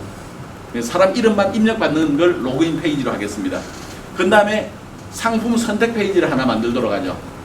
그 상품 선택 페이지에서는 드랍다운 리스트로 내가 그냥 선택하도록 하겠습니다. 근데 그거는 원래는 이제 여기저기 다니면서 찾아낸 거와 같은 개념으로 볼 수 있겠어요. 그 다음에 주문 페이지를 만드는데, 주문 페이지는 그냥 단순히 화면에 그 결과를 출력하는 형태로만 간단하게 만들어 보겠습니다. 그렇지만 장바구니라고 하는 개념 자체는 여기서 이제 구현이 됩니다. 자, 그래서 필요한 그 페이지들을 보면 카트 로그인.jsp, 여기에서는 로그인 처리를 하는데 그냥 이름만 입력하도록 하겠습니다. 그 다음에 카트 셀렉션 프로덕트, 물건을 선택한다죠. 물건을 내가 구입하려고 하는 물건을 선택하는 걸 하겠는데, 여기에서는 목록에서 원하는 상품을 선택해주는 그런 형태로 프로그램을 구현하겠습니다. 그 다음에 여기에서 뭔가 선택을 하면 우리 카트에 담겨야 되겠죠. 카트에 담기는 동작은 우리가 JSP로 카트 애드라고 하는 그 페이지를 하나 만들도록 하죠. 그래서 선택을 할 때마다 추가 버튼을 누를 때마다 이 동작이 이루어지도록 하겠습니다. 근데 그 동작이 이루어질 때 기존에 있는 걸 지우면 돼요, 안 돼요? 자, 기존에 있는 걸 읽어드린 다음에 거기다 내가 추가를 하고 다시 저장을 하고 이렇게 해야 되겠죠. 처음에 없으면 어떻게 해야 돼요? 없을 때는 뭔가 새로 만들어야 되겠죠. 그 다음에 마지막으로 카트 체크아웃에서는 이제 출력하는 페이지로 이렇게 구현을 하겠습니다. 자, 로그인 페이지 이렇게 간단해요. 여기다 내가 이름 넣고 로그인 누르면 이제 선택하는 페이지로 이동할 겁니다. 자, 로그인 페이지 해보도록 하죠. 뭐 별거 없어요. 자, 세션은 기본적으로 이전에 있을 수 있는 세션을 전부 다 지우도록 하겠습니다. 왜냐하면 30분 동안 남아 있을 수 있으니까 일단 기존의 세션은 다 지우도록 하겠습니다. 그 다음에 홈 태그를 통해서 이름 읽어드리고 그냥 서브밋 버튼 누르면 이동하겠습니다. 자, 우리가 이동하면 어디로 가야 돼요? 저기 로그인 하게 되면 어디로 이동해야 돼요? 목록 선택 페이지로 이동할 겁니다. 방법은 포스트 방법으로 넘어가기로 하죠. 그래서 목록 선택 페이지를 호출해주면 되겠습니다. 자, 목록 선택 페이지에서는 이렇게 구성이 되어 있습니다. 상품 선택이라고 되어 있고 여기에 사람 이름을 넣어줄 겁니다. 그리고 환영합니다 넣을 거예요. 지금은 그냥 이 페이지에서는 아직 로그인을 처리하지 않은 상태에서 넘어왔기 때문에 그냥 널로 찍혀 있죠. 근데 정상적으로 로그인해서 넘어오게 되면 여기가 홍길동이 찍혀 있을 겁니다.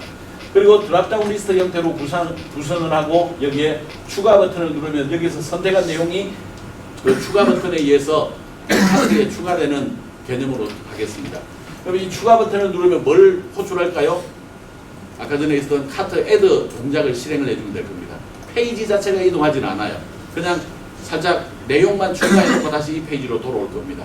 자, 마지막으로 계산 누르면 체크아웃 페이지로, 주문 페이지로 이제 이동하면 되겠네요. 자, 동작은 이와 같이 구성이 되어 있습니다. 자, 그래서 그 셀렉트 프로덕트라고 하는 페이지를 구성하도록 하겠는데 제목은 상품 선택입니다. 자, 우리 그 리퀘스트로 넘어온 자료를 입력받을 때 UTF-8 방식으로 하겠다 얘기했죠, 그죠? 앞서 얘기했습니다. 자, 입력으로 받는 것의 인코딩 처리. 그 다음에 session.set attribute. 요거는 우리가 기본적으로 값을 이제 세션에다가 저장을 하는 거네요. 세션은 언제까지 유지가 된다고? 내가 웹 브라우저를 사용하는 한 계속 유지가 된다 그랬죠. 그래서 세션에다가 set attribute로 값을 지정을 하는데 이름은 user id에다가 지정을 하겠어요. 값은 내가 전달받은 request.get 파라미터로부터 전달받은 값을 거기다 저장을 하겠습니다. 그러면 홍길동이 세션에 유저네임으로 저장이 되어 있겠네요. 자, 다음 상품 선택에 들어갑니다. 자, 상품 선택에서는 기본적으로 우리가 session.get attribute에 그러면 우리가 그 지정되어 있는 이름을 가져올 수 있죠. 그 다음에 님 환영합니다 라고 찍어줍니다. 그리고 여기에 폼 태그가 입력 태그에 해당되죠. 폼 태그에서는 우리가 메서드는 포스트 방식으로 저기 액션은 카트 애드를 부르는데 저거는 동작만 하는 거지 별도의 페이지를 만드는 형태로 구성하지는 않을 겁니다. 그래서 우리가 서브밋 버튼을 누르는 순간 카트 애드라고 하는 동작을 취해줄 거예요. 그리고 페이지 이동을 하지 않고 여기에 머물러 있을 겁니다. 자, 여기에는 셀렉터로 드랍다운 리스트 형태로 구성하는데 사과부터 레몬까지 5개 중에 하나를 선택할 수 있게 해뒀네요. 자, 이제 아래쪽에는 그 A 태그를 통해서 이제 체크아웃 페이지로 이동할 수 있게 만들어 뒀습니다. 자, 이제 저 카트 애드입니다. 카트 애드는 기본적으로 저 장바구니에다가 이제 상품을 추가해 주는 건데 우리가 어레이 리스트를 사용하기 위해서는 이번 줄에 있는 것처럼 자바점 유틸리티를 추가해 주게 되면 어레이 리스트를 사용할 수가 있습니다. 자, 여기서 하는 일들은 이제 일단 입력으로 온 것들을 UTF-8 방식으로 이제 그 인코딩 처리해 줬고, 그다음에 프로덕트 네임은 우리가 get 파라미터로 프로덕트로부터 가져왔습니다. 자, 이 이름은 뭐하고 같아야 돼요? 얘 이름은 뭐하고 같아야 된다고? 인풋 태그 이름하고 같아야 된다 그랬어요, 그죠? 그래야만 그 get 파라미터로 읽어낼 수가 있다 그랬습니다. 정말 같은지 한번 가볼까요, 앞으로? 자, 앞으로 가보겠습니다. 자, 여기에 드랍다운 리스트의 이름이 프로덕트네요, 그죠? 네. 요 이름이랑 같아야만 get 파라미터로 우리가 인풋 태그에 있는 정보들을 읽어낼 수가 있습니다. 그래서 여기에 프로덕트에 해당되는 내가 드랍다운 리스트에 선택한 내용들을 프로덕트 네임으로 처리를 하겠습니다. 그 다음에 어레이 리스트로 리스트라고 하는 걸 만들도록 하겠는데 만약에 get attribute로 프로덕트 리스트라는 게 있는지를 확인해 봅니다. null이라고 하는 것은 있다 없다? 없다. 없을 때는 어떻게 해야 돼요? 새로운 걸 만들어야죠. 그래서 그 여기 어레이 리스트를 만들고 그 다음에 session.set attribute를 통해서 프로덕트 리스트에다가 리스트 항목 우리가 방금 만든 얘를 여기다가 저장을 해두기로 하겠습니다. 세션에다가 리스트를 이제 등록을 해두었어요. 자, 세션에 지금 현재 우리 값이 2개를 넣어두었죠. 유저네임과 프로덕트 네임, 프로덕트 리스트 2가지를 넣어두었어요. 자, 이제 이 값은 수시로 바뀌면 되겠죠. 이제 바뀌는 거 구현하겠습니다. 자, else 영역에서는 이제 요 때는 기본적으로 이제 리스트가 존재한다 그랬죠. 그래서 리스트를 불러옵니다. session.get attribute로부터 프로덕트 리스트를 불러오면 되는데 여기에 array 리스트 형태로 스트링으로 불러드리면 돼요. 자, 이걸 뭐라고 그런다? C샵에서도 배웠죠? 이걸 뭐라 그래?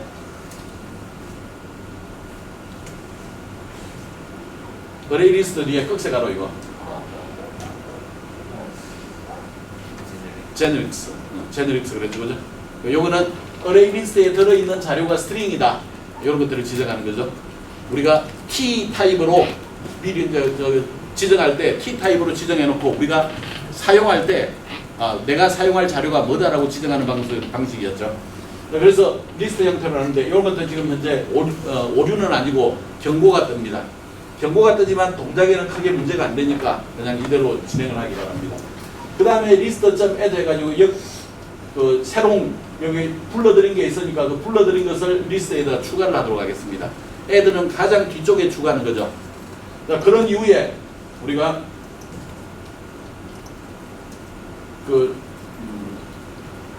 이제 아래쪽에서는 이제 프로덕트 네임이 추가됐습니다라고 해주고 히스토리 고 하면 바로 전 페이지로 이동하네요. 그래서 바로 전 페이지 상품 목록 페이지로 다시 이동하게 만들어뒀네요. 자, 이와 같이 해주면 이제 상품을 처리를 한 이후에 다시 이전 페이지 상품 선택 페이지로 이동하네요. 자, 마지막으로 체크아웃. 체크아웃은 우리가 그냥 화면에 출력해 준다 그랬죠. 출력할 때 우리 그 주문자는 session.getAttribute 유저네임을 확인해 보면 되죠. 세션의 유저네임을 확인하면 주문자가 나올 겁니다. 선택한 상품은 그 프로덕트 리스트라고 하는 세션 변수 값을 가져오면 되겠어요. 얘네들은 기본적으로 어레이 리스트 방식으로 가지고 있죠. 그래서 어레이 리스트 형태로 읽어드리면 되겠습니다. 그 다음에 우리가 그 리스트에 있는 프로덕트 네임들을 각각 읽어내서 포문으로 이제 출력을 해주면 되겠어요. 리스트가 없으면 널 값이면 상품 선택한 게 없죠. 리스트가 존재하면 이제 상품 선택이 된 게 있을 겁니다. 그래서 반복 처리해서 모든 구성 요소를 처리해주면 이제 화면에 출력이 되겠습니다. 그래서 홍길동 로그인을 하게 되면 이제 선택을 할 수 있는 게 나오고 여기에 사과 추가 누르면 사과가 추가됐습니다 나오겠죠. 확인 누르면 다시 이 페이지로 넘어올 겁니다. 그 다음에 최종적으로 이제 주문자 나오고 선택한 상품 목록이 사과, 귤 현재는 2개가 된 게 나오네요. 그러니까 세션을 이용을 하게 되면 우리가 내가 접속한 그 클라이언트, 웹 클라이언트 내내 사용할 수 있는 세션을 이용해서 정보를 주고받을 수가 있습니다. 자, 마지막으로 트위터를 만들어 보기로 하겠죠. 간단한 트위터. 트위터 또한 우리는 그 여러 사용자가 사용을 해야 되기 때문에 이때는 그냥 내장 객체 중에서 애플리케이션을 사용해야 된다는 것만 우리가 생각을 해주면 뭐 그렇게 크게 어려울 건 없어요. 자, 아직은 우리가 데이터베이스 사용을 하지 않고 그 애플리케이션 내장 객체를 이용해서 하기로 하겠습니다. 자, 다음에는 우리가 트위터 한다면 정상적으로 한다면 뭘 쓰는 게 좋아요? 당연히 데이터베이스 쓰는 게 훨씬 편리한 일이겠죠. 자, 톰캣이 종료되면 저장된 데이터도 초기화됩니다. 그리고 다중 사용자 접속을 지원을 해야 되고 기본적으로 각각은 아이디를 가지고 있어줘야 되겠네요. 자, 여기에는 트위스트 로그인이라고 하는 페이지와 트위스트 리스트 페이지, 트윗 페이지 이렇게 우리가 3가지 페이지로 구현을 하겠습니다. 로그인은 똑같이 이름만 입력해서 처리하도록 하겠고 트위트 리스트는 트위트 메인 화면입니다. 기본적으로 등록된 글의 목록이 나타나고 그때는 등록된 목록에는 그 작성자의 아이디, 이름이겠죠. 그 다음에 작성자가 올린 내용, 그리고 시간을 출력하는 형태로 우리가 만들도록 하겠습니다. 그리고 이제 이 리스트에서 뭔가 이제 입력을 할 수 있는 그런 창이 있겠죠. 그래서 목록에서 입력하고 확인 누르면 트위터 페이지로 이동해서 이제 애플리케이션에다가 저장을 해두면 될 겁니다. 자, 로그인 페이지 똑같기 때문에 그냥 설명 생략하겠습니다. 트위터 리스트 페이지입니다. 트위터 리스트 페이지에서는 UTF-8 방식으로 읽었고 사용자 아이디를 읽었습니다. 사용자가 없으면 기본적으로 이제 동작이 안 되겠죠. 그래서 세션 유저네임이 없다면은 우리가 세션에다가 내가 그 내용을 등록을 해줘야 되겠습니다. 유저네임이 남들이니까 존재하는 거죠. 존재하면 세션에다가 그 내용을 이제 전달해가지고 저장을 해두겠습니다. 자, 다음은 이제 트위터 목록으로 넘어갑니다. 목록에서는 기본적으로 홈 태그를 통해서 입력을 하는 게 먼저 들어있네요. 그래서 이제 사용자의 경우에는 이미 우리가 알고 있어요. 세션을 확인해 보면 사용자 이름은 알 수 있습니다. 그 다음에 그 텍스트 박스가 하나 있어가지고 메시지를 입력하게 만들어두고 그 다음에 서브밋 버튼을 누르면 되겠어요. 그러면 기본적으로 동작이 되겠는데 서브밋 버튼을 누르면 액션이 tweet.jsp니까 이 페이지로 이동해서 이제 애플리케이션에다가 그 내용을 추가를 해놓고 돌아오면 되겠네요. 여기가 이제 트위터 목록을 구현하는 위치입니다. 그래서 application.getAttribute로서 메시지를 가져오겠습니다. 얘네들은 그 어레이 리스트가 마찬가지로 어레이 리스트에 저장을 하기로 하죠. 그 다음에 메시지 값이 존재하게 되면 포이치문에 해당되는 포문을 통해서 모든 것들을 순회하면서 li 그 목록 없는 리스트로 그 내용들을 출력을 하기로 하죠. 그래서 메시지들을 이제 한 줄 한 줄씩 출력하면 되겠습니다. 그러니까 여기까지 하면 목록이 이제 구성이 됐어요. 그 다음에 트윗 JSP 페이지에서는 걔네들 애플리케이션에 대한 내용을 추가해주는 내용들이 들어있으면 되겠습니다. 그래서 인코딩 방식 지정하고 그 메시지를 우리가 가지고 와줘야 되겠어요. 메시지는 입력하는 위치에서 가져와야 되겠네요. 그 다음에 저기 사용자 이름도 가져와야 되겠습니다. 그걸 유저 네임에다가 저장을 하기로 하죠. 자, 이제 우리가 메시지서를 그 애플리케이션의 메시지서라는 변수가 있는지 확인하기 위해서 일단 불러드리겠습니다. 자, 여기에서 메시지가 널 값이라고 하는 것은 애플리케이션에 변수가 있다 없다? 없어요. 없을 때는 우리가 어레이 리스트를 만들고 그 다음에 애플리케이션에 그 메시지를 등록을 해줘야 될 필요가 있겠네요. 네, 애플리케이션에 등록을 해뒀습니다. 자, 다음에 현재 날짜를 가져옵니다. 데이터 클래스를 이용해서 현재의 날짜를 가져오고 그 다음에 그 스트링 포맷을 만들어 주는데 가장 앞에는 여기 F는 기본적으로 날짜 포맷인데 이게 오전 오후 이게 MMM이 월이죠. DD는 일일 거예요. 아, 여기 요일인가 보다. 요일 월 시 분까지 이렇게 표시해 주고 로케이션 코리아는 한국 표준 시간으로 표시를 해 준 겁니다. 그 다음에 메시지.add 추가를 하는데 우리가 넣는 약속은 가장 앞쪽에 사용자 이름을 넣게 돼 있죠. 그 다음에 메시지 넣게 돼 있고 그 다음에 그 날짜를 넣게 돼 있죠. 그래서 세 가지를 이용해서 여기에 메시지를 추가를 하도록 하겠습니다. 그러면 쭉 한 줄이 이제 추가가 됐겠죠. 그리고 얘네들이 그 로그에다가 메시지 추가됐다라고 넣어주면 되겠고 다시 목록 페이지로 우리가 이동시켜주면 추가된 내용을 볼 수가 있을 겁니다. 자, 이제 실행을 해보도록 하죠. 처음에 홍길동으로 로그인을 했습니다. 그 다음에 여기다 내가 내용으로 안녕하세요 그리고 트윗을 했습니다. 그랬더니 여기 홍길동 안녕하세요 그리고 요일 월 일에 시간 분까지 이렇게 나왔습니다. 그리고 여기에 이제 다른 사람들이 하기 위해서 다른 사람으로 로그인을 한 번 더 했어요. 그 다음에 여기에 내용을 추가를 했네요. 그랬더니 여기에 홍길동이 추가한 내용, 내가 추가한 내용 이렇게 사용자가 다르지만 추가한 내용들을 볼 수가 있겠네요. 저렇게 하기 위해서는 실행을 우리가 두 번을 해줘야 되겠죠, 그죠? 실행을 한 번만 하는 게 아니라 두 번 실행을 해가지고 별도로 해가지고 한 창에서 입력하고 다른 창에서 입력하고 이렇게 해주면 될 겁니다. 그래서 우리가 이렇게 간단한 형태의 트위터를 구현을 해줄 수가 있습니다. 자, 오늘 우리가 하려고 했던 것은 내장 객체를 보려고 했고 앞 시간에서는 리퀘스트, 리스판스, 아웃 객체까지를 좀 많이 살펴봤네요.